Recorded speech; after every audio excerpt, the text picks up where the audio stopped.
Hello, Mountain Vista Bobcats. This is Mrs. Hinchin here. It is the week of February 22nd through the 26th, so we're almost to the end of February. We've got a little while longer we're going to talk about our challenge and see if we're on our way. All right, so coming on up, we're going to do our Pledge of Allegiance. If you could please stand, place your right hand over your heart. Ready, begin.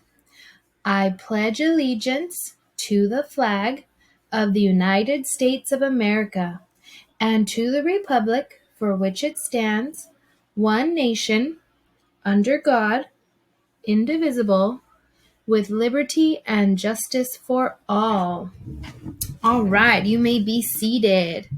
All right, next up, we're going to talk about our universal expectations for exiting the campus if and when we come back to our hybrid model. So if we have students on campus, this is what they should expect to be able to do to be safe, be respectful, and be responsible. So to be safe, you're going to make sure that you sit or stand in your area while waiting to be called for dismissal. You're going to maintain your social distance, and you're going to keep your hands and feet to yourself. You're also going to be respectful by listening to supervisors, following the marked paths at all times and use your walking feet, and of course throwing away trash into trash cans. You can show you're responsible by walking directly to your assigned area and remain there until your parent or the bus arrives. And then of course wear your mask at all times and be on time to your dismissal area.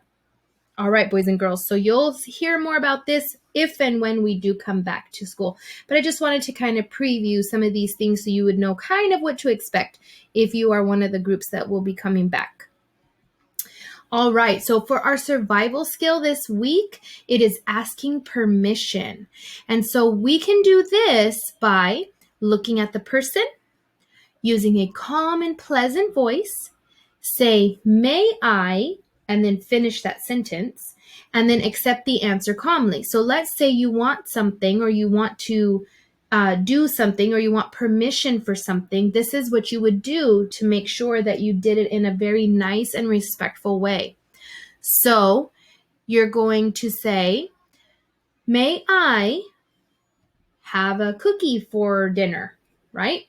The answer may be yes, the answer may be no, but you're going to accept the answer calmly. And if the adult gives their reason or says their answer, you kind of have to accept that. We don't throw a fit, right? All right, so that's how we ask permission. Okay, for our growth mindset affirmation, this week it's, even if it's difficult, keep moving forward. And this was said by an anonymous person. We don't know who made this quote, but it's very wise words either way. So what this means is that even if something is really hard, we don't just stop and give up. We have to keep going forward and keep trying. And this is something we talk about like every week, right? To have that growth mindset that it will get easier as you keep trying and as you work at it and as you practice. So again, even if it's hard or difficult, we just keep trying and keep moving forward. So I want to challenge you this week to think of something that might be hard that you want to give up on, and don't give up and keep trying. So I want to challenge you to do that. All right. Next up, we're going to talk about some artists and some actors that are famous. And I wanted to talk about one of my favorite authors. She's also an artist, and that's why I love her, because Mrs. Hinchin is also a semi-artist. I love art, and I love to paint and draw. And so this person I actually learned about in college when I was taking some classes, and I came across this book called Tar Beach. And I love this book, and I love the artwork in it. She actually made quilts and painted them, and then she kind of turned it into a book. So her name is Faith Ringgold. She's an artist and an author, so she does both. And she was born in 1930 in Harlem, New York. She's also a mixed media sculptor, a performance artist, a writer, a teacher, and a lecturer, meaning that she gives talks and speeches. And she has many degrees, which is really nice and really cool. And then she even has honorary doctorate degrees, which is really cool. And so she was an art teacher in public schools, and then she started a series of paintings called American People, and that portrayed the civil rights movement from a female perspective. And then she became more actively involved in racial integration in the New York art world. And then she began a series of quilts that are among her best known works. And then that's when she turned those quilts into a children's book, and she became a children's author and illustrator. So if you have not read this story called Tar Beach, I highly recommend that you look it up. I know it's on YouTube, and you could probably find someone reading it to you on YouTube, or if you actually own this book, I would recommend rereading it if you have already. So I love this story. I love the message, and I love the pictures. They're beautiful, and they're real paintings, which is really, really cool. So I highly recommend anything by Faith Ringgold. All right, next up, we're going to talk about Maya Angelou. She was a poet and a civil rights activist, and she was a memoirist. That's a very fancy term, a memoirist.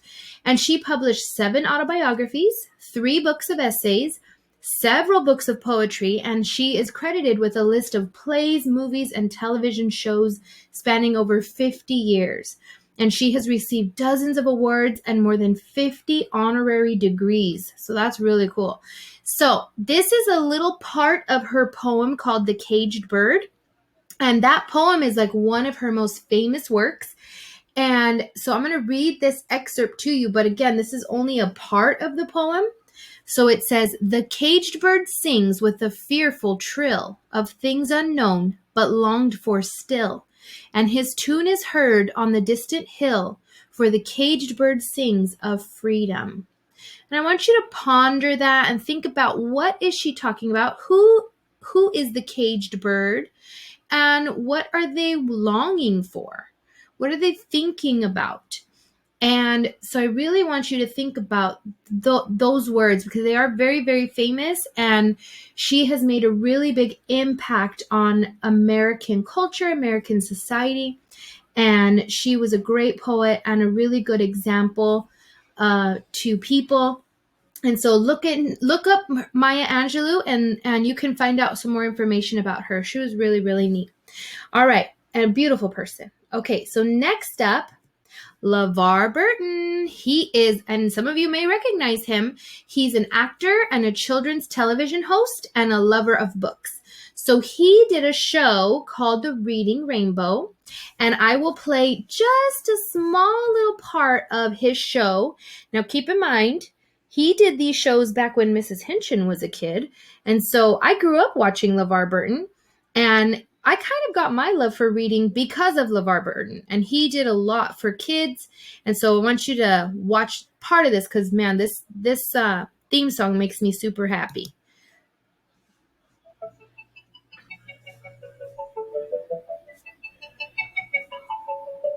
Butterfly in the sky, I can go twice as high. Take a look, it's in a book, a reading rainbow. I can go anywhere, friends to know and ways to grow, a reading rainbow. I can read anything. Take a look, it's in a book, a reading rainbow. A reading rainbow. A reading rainbow.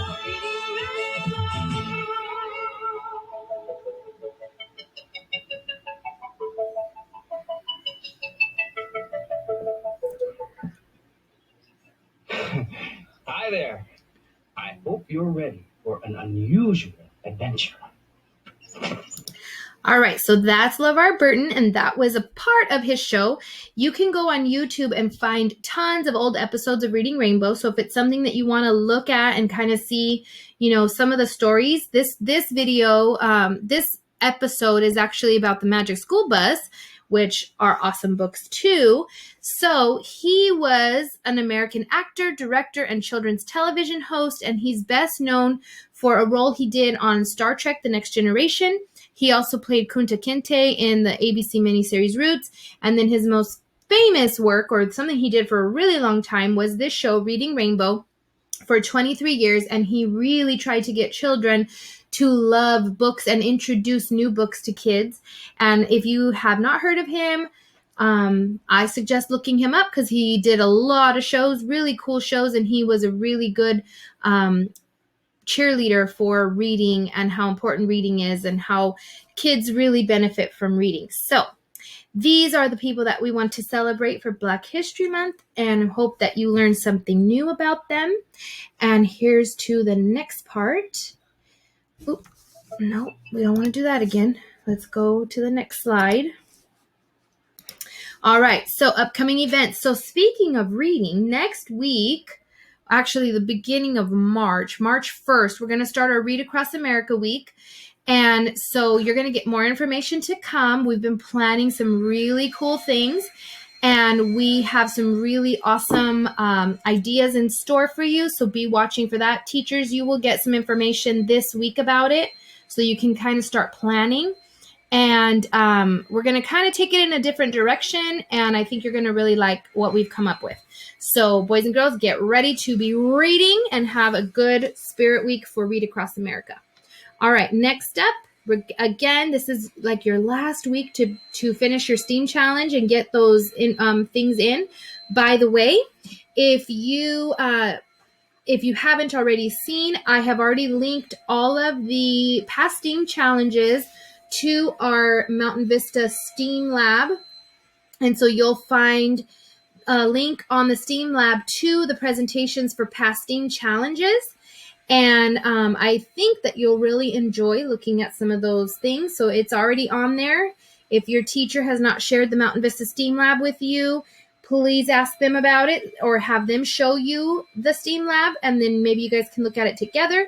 So that's something that you could talk to your teacher about, but they are there.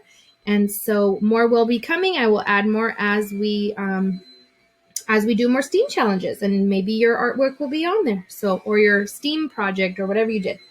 All right, so keep that in mind. Reminder, after lunch, intervention time. So don't forget to show up to intervention. And remember, every day counts. School success starts with attendance. And then here's our top attendance for the week. Goes to third grade. I think they've been in the top spot for many, many weeks. So good job, third grade. 17% of students were not in school. So remember, we're looking at how many were not coming to class. So boys and girls, you make sure you want to log in every single day. It's important. Top usage for Lexia Core 5 goes to kindergarten yet again. They have 75% of their students meeting their usage for Lexia. So way to go, kindergarten. Keep it up. And then IXL math questions, first grade with 5,997. Way to go, first grade. You guys are on fire. You guys were the highest by far. And then science questions goes to sixth grade this week with 1,129 questions answered. So way to go, sixth grade. And I know this is what you guys have all been waiting for. The final tally for this week to see where you're at with the challenge. You guys are at 80,044 questions for the month of February. Remember, you have like a week and some days to get to the 105,000 questions. Will you be able to do it? That is the question. Let's see. You guys got to pull it out at the end. And remember, February is kind of a little bit of a shorter month. So maybe you're losing a couple of days compared to other months, but I think you can get it done, because each week we've seen a really big increase. So good job. You guys are almost there. I think you guys will be able to do it. Oops. All right. So as always, boys and girls, be safe, be responsible, be respectful. Do your IXL questions so that you can see Mrs. Perez and I have a big silly string fight. All right. And have a great week. And we'll talk later. Bye.